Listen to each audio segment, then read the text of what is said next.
Nah, untuk working holiday visa, pemegang working holiday visa termasuk saya, masuk dalam hitungan yang diprotes ini gitu. Jadi yang ditolak oleh mereka. Demo di Australia sendiri ini namanya itu March for Australia. Gue sudah cari beberapa sumber dan gue sudah buat rangkumannya, gue buat catatannya di sini. Selayaknya demo-demo di Indonesia, iya. Kan kita suka ada isu ya bahwa demonya ditunggangi, ada orang-orang yang punya kepentingan yang mau memasukkan agendanya gitu. Sama demo mereka juga ada kelompok yang mau menunggangi. Kelompok apa itu? Yaitu kelompok neo-Nazi. Dampaknya apa ke working holiday visa? Dampaknya sendiri ke working holiday visa itu bisa dibilang tidak ada. Baku dapat ulang lenyong piano. Nah, seperti yang kalian sudah lihat di judulnya, kita akan bahas soal demo yang terjadi di Australia. Per video ini dibuat 3 hari lalu. Pada saat weekend kemarin, jadi ada demo mengenai imigran. Isi demonya itu ya intinya anti-imigran lah, stop imigran, sekumpulan orang yang tidak setuju kehadiran imigran. Siapa itu imigran? Ya imigran adalah mereka-mereka yang datang ke Australia, baik temporary maupun permanen gitu. Di luar turis ya, kalau turis tidak terlalu masuk hitungan karena imigran yang dimaksud di sini adalah mereka-mereka yang menetap di Australia gitu. Kayak gua termasuk menetap di Australia itu secara temporer karena jangka waktunya cukup pendek kan, 3 tahun. Sedangkan ada juga yang permanen kayak permanen residence gitu yang ya memang berencana untuk menetap di Australia dalam jangka waktu yang lama. Sedangkan turis idealnya kan nggak sampai 1 bulan ya, jadi tidak masuk hitungan di protes ini. Nah, untuk working holiday visa, pemegang working holiday visa termasuk saya, masuk dalam hitungan yang diprotes ini gitu. Jadi yang ditolak oleh mereka. Nah, kita akan bahas soal protes ini. Kita akan kupas sedalam mungkin, sejauh yang gue ketahui gitu. Ini sudah gue buat kontennya di Instagram Reels dan di TikTok juga sudah gue upload. Itu ringkasannya dan di sini akan dibahas yang lumayan dalam. Pertama-tama gue awali dengan demo yang terjadi di Indonesia dulu. Sedikit aja, gue gak mau bahas soal demonya dan bagaimana pandangan gue. Kalian bisa ikutin itu di Instagram gue. Gue cukup vokal nge-tweet soal itu. Tapi yang mau gue bahas adalah miris banget ya, demonya terjadi berdekatan gitu. Di tanggal yang sama kalau nggak salah, biar saya cek tanggal dulu. Oh enggak, demo besar di Indonesia duluan, baru di Australia. Di Australia kemarin itu tanggal 31, berarti 2 hari lalu. Sorry saya ralat, tadi kan saya bilang 3 hari lalu ya, ternyata 2 hari lalu. Jadi berturut-turut nih, habis demo di Indo, demo di Australia. Lucunya adalah di Indo kan banyak demo, situasi cukup kacau, dan banyak yang kepikiran buat pergi ke luar negeri gitu. Australia salah satu tujuannya. Di Australia malah ada demo untuk menolak orang untuk masuk ke Australia. Kayak direspon gitu. Di Indonesia udah kacau, mau pindah mau ke Australia, di Australianya ya tidak boleh. Tapi tentu saja ini kebetulan ya, ini kebetulan. Mari kita bahas demo di Australianya. Kita fokus demo di Australia. Demo di Australia sendiri ini namanya itu March for Australia. Gue sudah cari beberapa sumber dan gue sudah buat rangkumannya, gue buat catatannya di sini. Silakan kalau ada yang mau ditambahin di kolom komentar. Mudah-mudahan sih ini cover most of the things yang kalian harus tahu ya soal demonya. Untuk mengawali, gue mau kasih tahu hal-hal yang menarik yang terjadi di demo ini. Jadi untuk di Melbourne sendiri, demonya itu sempat bentrok. Sempat ada clash lah dengan pro-Palestina. Mereka-mereka yang pro-Palestina ini itu biasanya kan imigran kan ya. Ada orang Australia yang pro banyak juga, tapi banyak juga imigran gitu. Jadi pas banget mereka demo ketemu sama demo yang pro-Palestina. Jadi ada clash, walaupun clashnya bukan yang brutal, yang sampai saling membantai kayak tawuran, enggak. Ada pertengkaran-pertengkaran. Ada kontak fisik juga, tapi tidak semasif itu gitu. Pas aja gitu ketemu yang satu menolak, yang satu imigrannya gitu. Ketemu ya terjadilah pertengkaran itu. Kenapa sih bisa terjadi kayak gini, ada demo-demo kayak gini di Australia? Kenapa ada 2 demo yang bersamaan gitu? Kenapa bisa bentrok? Buat yang nggak tahu, di Australia sendiri itu, di Melbourne ya, paling tidak di Melbourne, itu setiap minggu itu ada demo. Itu Sabtu Minggu weekend itu biasanya ada demo. Makanya public transport itu sudah hampir pasti terganggu setiap minggu. Terutama tram ya. Tram itu kan di kota kan, di tengah-tengah kota. Jadi kalau ada demo ya tramnya terhambat. Kenapa seperti itu ya?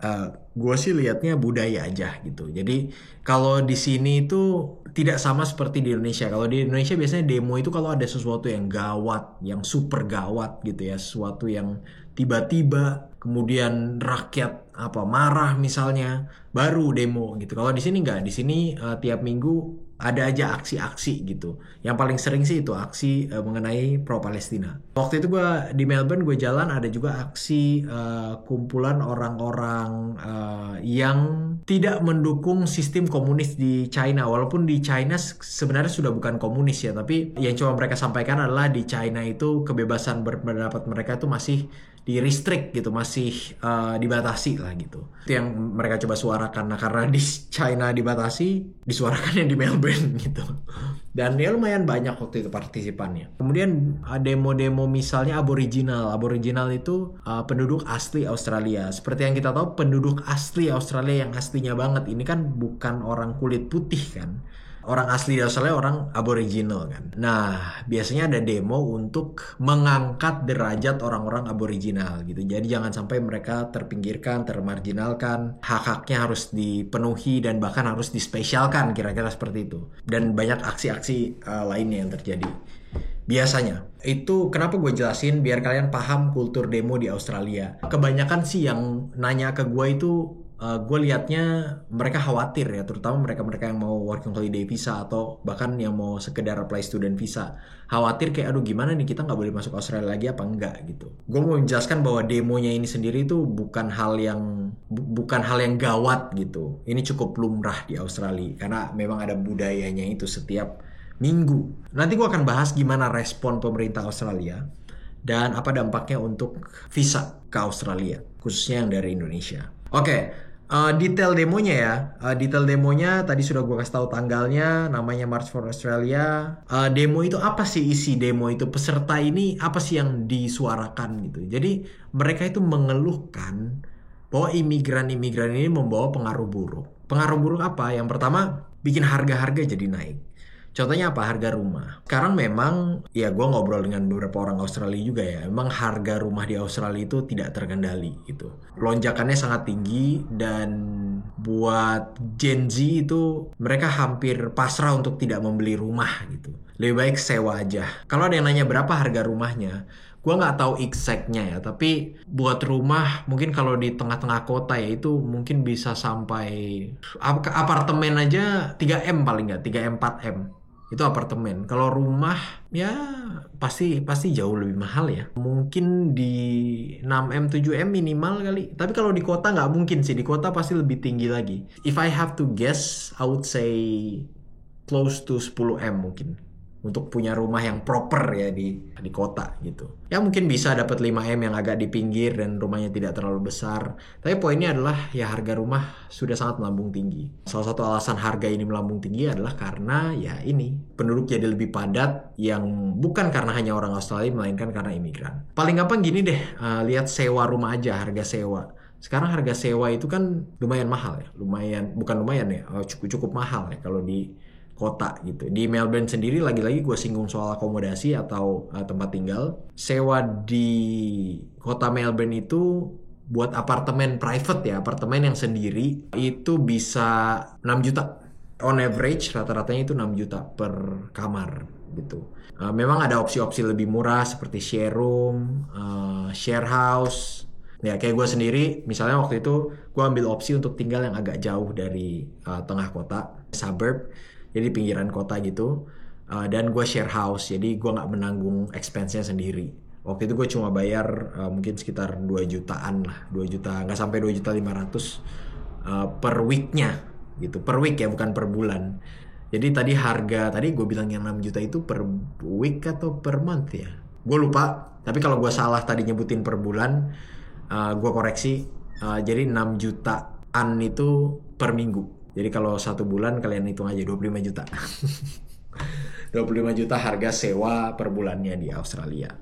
Di kota ya, di kota. Dan lagi-lagi harga bisa naik ini kan karena misalnya student datang ke Australia berbondong-bondong di kota besar, ya akhirnya ya hukum permintaan dan penawaran gitu. Yang mau nyewa banyak, sedangkan tempatnya sedikit, akhirnya harganya jadi melambung tinggi. Kemudian keluhannya lagi adalah soal transportasi yang jadi macet gitu ya, tentu saja semakin padat kayak Jakarta aja tuh makin padat ya makin macet gitu kan, atau transportasi publik yang semakin penuh gitu, semakin padat. Juga fasilitas publiknya semakin banyak orang, semakin penuh, kayak contohnya misalnya rumah sakit gitu, rumah sakit jadi ya lebih ngantri gitu. Ya walaupun tidak setiap saat ya, tapi tentunya beberapa orang ini punya experience demikian. Ya itu poin-poin yang mereka sampaikan. Satu alasan lagi kenapa mereka menolak imigran adalah karena identitas mereka merasa terkikis gitu. Ya gue cukup paham sih soal identitas karena di Melbourne sendiri kalau kalian jalan di tengah kota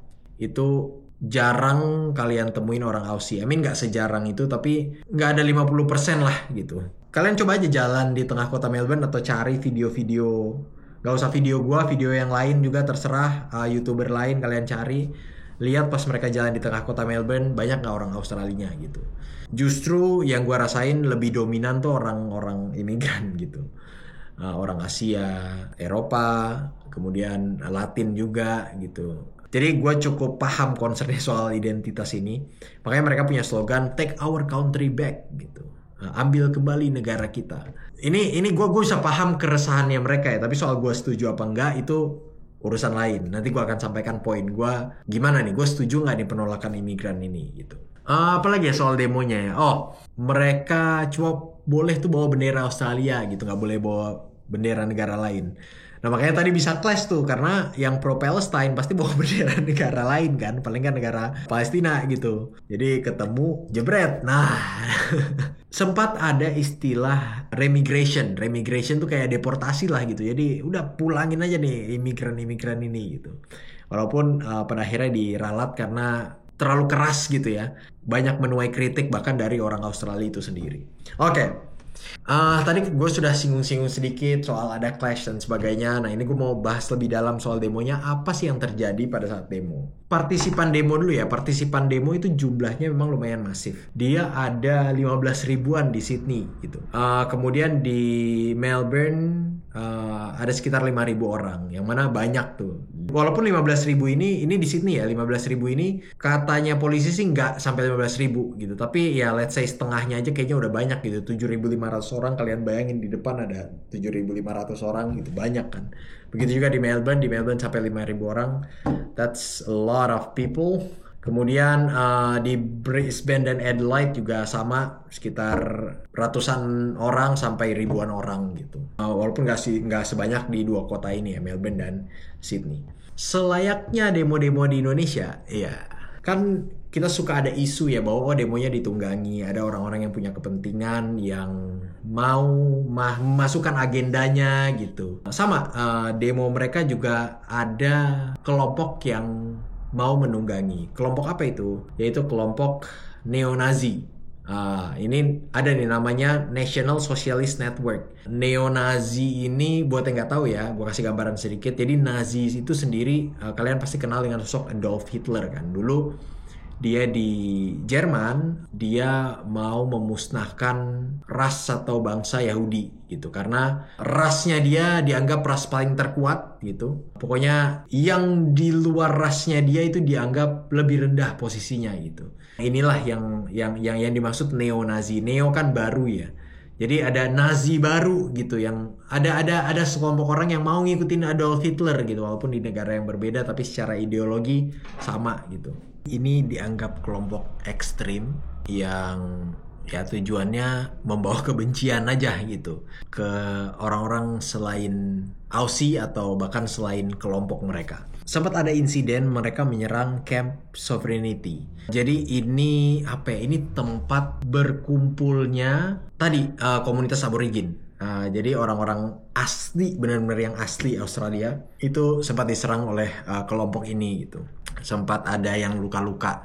Menurut berita yang gue dapat sih 4 perempuan yang menderita itu luka-luka. Ya di Sydney setelah demo selesai itu ada beberapa peserta yang bentrok juga dengan polisi gitu di pub, dan bahkan ada yang sampai ditangkap karena menyerang petugas polisi. Jadi protes ini sendiri itu mungkin dari dalamnya sendiri itu mungkin beda-beda. Ada yang penting gimana nih kebijakan soal imigran dikurangi, ada yang se-ekstrim ini gitu, pokoknya nggak boleh, nggak setuju sama sekali, pokoknya ras kulit putih gitu, ras Australia itu yang harus didahulukan dan sebagainya, mengesampingkan ras yang lain. Nah itu kira-kira posisinya si neo-Nazi ini atau Nazi yang baru. Nah kemudian tadi soal bentrokan, kebetulan seminggu sebelumnya, minggu lalu itu pemerintah Australia mengakui Palestina sebagai negara ya. Jadi cukup banyak orang yang ikut aksi pro Palestina gitu di Australia. Mungkin jumlahnya bisa sampai ratusan ribu gitu di seluruh Australia, aksi pro Palestina itu. Nah kemudian dia di tanggal 31 ini itu karena mereka tahu ada demo anti imigrasi, beberapa pendukung Palestina atau pro Palestina itu datang sebagai kontra demo gitu. Jadi mereka juga mau present lah, mau hadir untuk menyatakan ketidaksetujuannya gitu. Mereka menganggap bahwa demo ini adalah ancaman bagi multikulturalisme Australia gitu. Yang pada akhirnya itu begitu ketemu kedua kelompok ini ya ada kontak fisik, dorong-dorongan, ada pemukulan juga tapi tidak ekstrim lah, tidak parah gitu, yang bukan yang kalian bayangkan kayak brawl kayak kalau di SmackDown kayak Royal Rumble gitu, bang, nggak separah itu gitu. Sempat ada pertengkaran yang lumayan hebat gitu, terus habis itu selesai gitu, jadi nggak terlalu lama, bukan yang dua kelompok tawuran gitu. Karena ya pada akhirnya bisa dilerai atau dipisahkan oleh polisi. Dan ya kalau di sini rasanya mereka tuh terkontrol juga gitu, bisa emosi tapi at the same time mereka memikirkan juga, aduh ini masa depan saya gimana kalau saya masuk penjara dan sebagainya gitu sih. Mungkin kalau yang di Indo kayak tawuran gitu kan lebih bodo amat kan, lebih pengen kelihatan jagoan atau emosinya nggak bisa dikontrol gitu. Itu mungkin kenapa di sini agak berbeda. Kenapa kalau terjadi clash itu tidak separah kalau di Indonesia gitu. Kemudian bagaimana nih pemerintah Australia merespon tuntutan-tuntutan demonstran nih? Tuntutannya kan tadi tuh krisis perumahan, sewa rumah mahal, transportasi tadi macet, rumah sakit, sekolah itu lebih penuh gitu. Gimana nih responnya pemerintah Australia? Perdana Menterinya, presidennya lah kalau di kita ya, presidennya Pak Anthony Albanese, bisa dibilang statement yang dikeluarkan dia tidak setuju dengan demonya karena itu tidak mencerminkan Australia gitu. Jadi mungkin dia juga ada di sisi yang percaya bahwa Australia ini adalah rumah multikultural gitu, merangkul berbagai macam kultur gitu. Kemudian soal neo-Nazi tadi itu dia mengecam keras gitu. Jadi sangat tidak setuju mengenai kehadiran kelompok ini yang coba menunggangi ini. Kemudian mengenai kebijakan, nah itu kan yang suka ditanyakan. Jadi gimana nih pemerintah bereaksi soal demo ini? Apa nih kebijakan yang akan terjadi ke depannya? Sebenarnya kebijakannya nggak akan banyak yang berubah sebenarnya, karena pemerintah sendiri kan di Australia itu sudah mulai menurunkan kuota migrasi permanen gitu. Kemudian soal visa pelajar, kalau yang student ngerasain nih, bahkan WHV juga ngerasain itu harganya dinaikin, itu supaya ya orang mempertimbangkan lagi lah. WHV sih nggak terlalu signifikan ya kenaikannya, tapi student tuh lumayan tuh loh, naiknya tuh berapa dulu student ya? Di bawah 5 juta ya kalau nggak salah visanya, itu sekarang jadi belasan juta gitu, jadi 16 juta apa 17 juta gitu.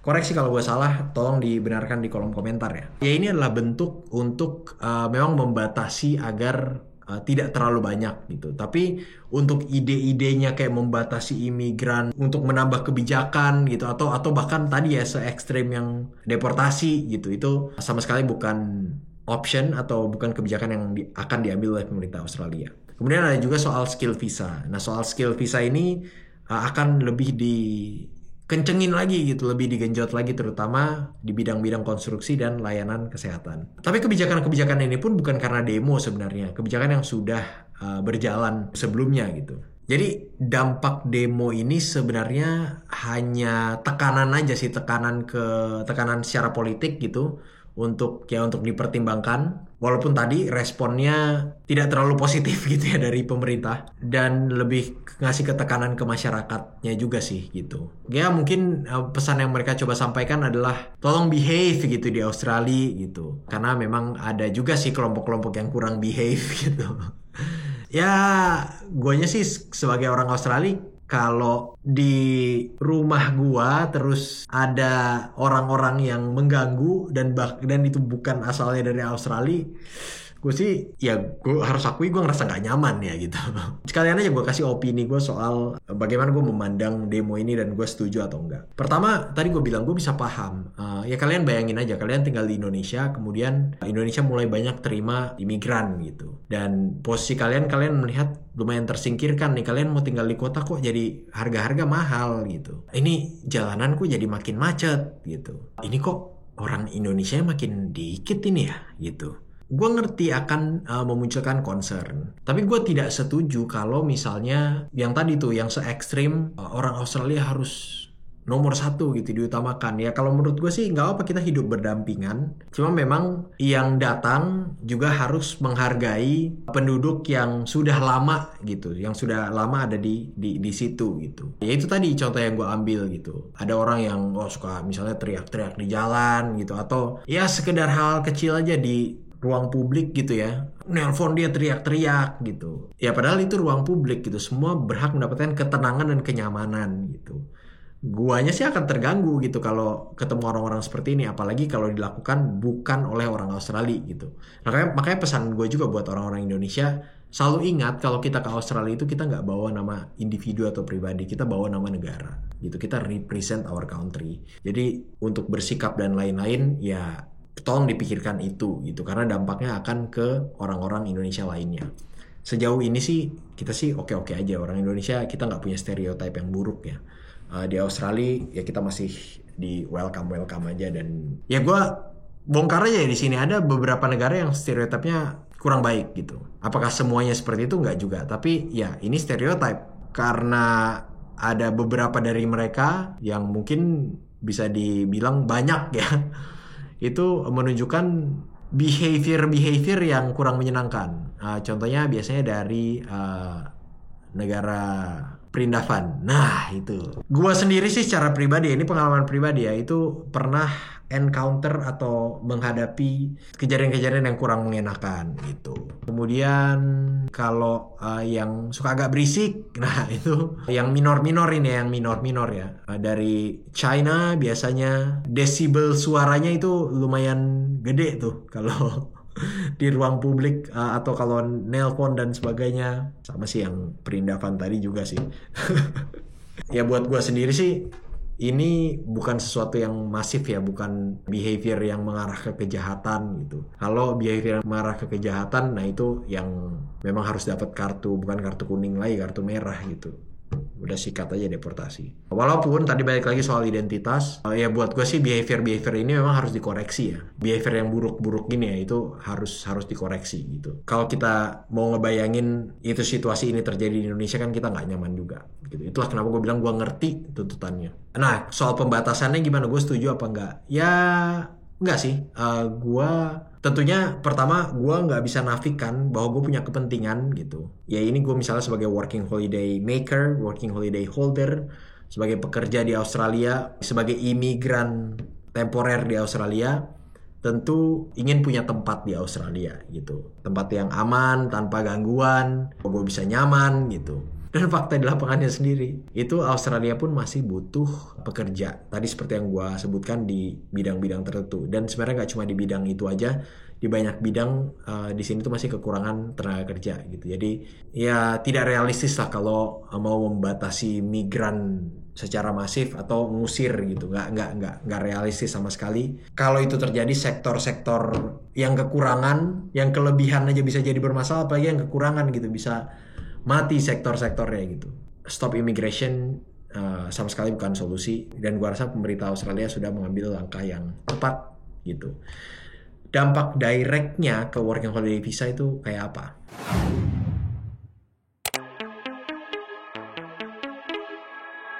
Dampaknya apa ke working holiday visa? Dampaknya sendiri ke working holiday visa itu bisa dibilang tidak ada. Nol dampak. Ya karena tidak ada kebijakan yang berpengaruh. Bahkan ya kalau dihubungkan dengan soal tenaga kerja tadi ya mereka butuh working holiday visa kayak kita gitu. Karena ya itu di sektor-sektor yang tadi saya sebutkan. Bentar. Dari tadi pakai saya jadi formal banget ya karena ngomongin hal yang serius. Gua balikin lagi aja jadi santai, jadi pakai gua aja ya.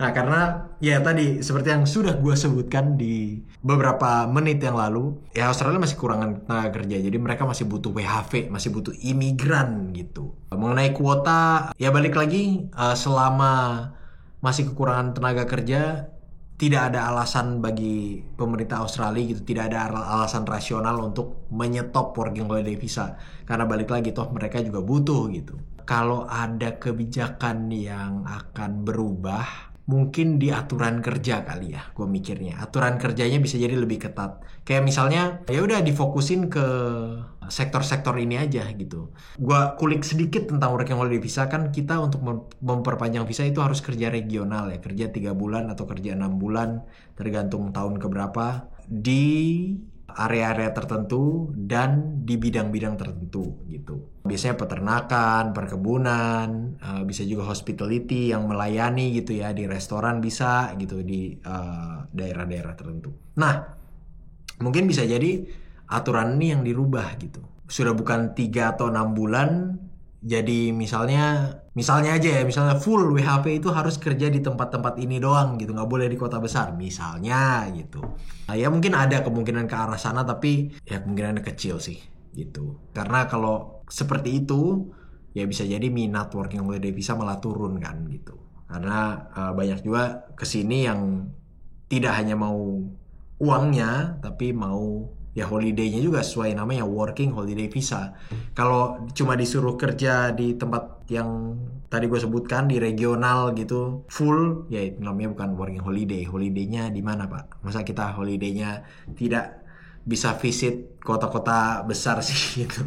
Kan banyak juga yang pengen kerja sambil ya kerja menikmati kota besar gitu, kayak gue misalnya di Melbourne sambil jalan-jalan kalau weekend, atau setelah kerja jalan-jalan dinner gitu. Kalau ada kebijakan mungkin itu, tapi kemungkinannya juga sangat kecil gitu. Jadi kalau istilah bahasa Inggrisnya take it with a pinch of salt gitu. Jadi jangan terlalu dianggap serius. You'll be safe. Jadi WHV aman aja gitu. Buat kalian yang ada di dalam ataupun kalian mau WHV aman aja. Nah ini ada juga nih dari salah satu portal berita di Australia. Sejauh ini WHV tetap dipertahankan karena dianggap vital buat ekonomi regional. Tuh, seperti yang gue sebutkan tadi, ya masih butuh. Balik lagi soal demonya ya. Di demonya ini sendiri tuh memang keresahannya tuh beneran ada gitu. Yaitu soal tadi harga rumah, kemudian soal infrastruktur gitu ya. Apalagi tadi yang berkaitan dengan sekolah, rumah sakit, memang ada keresahannya. Tapi solusinya itu bukan dengan ngekat imigran, apalagi ya Australia masih butuh tenaga kerja. Jadi kalau gua sih ya gua serahkan aja ke pemerintah Australia.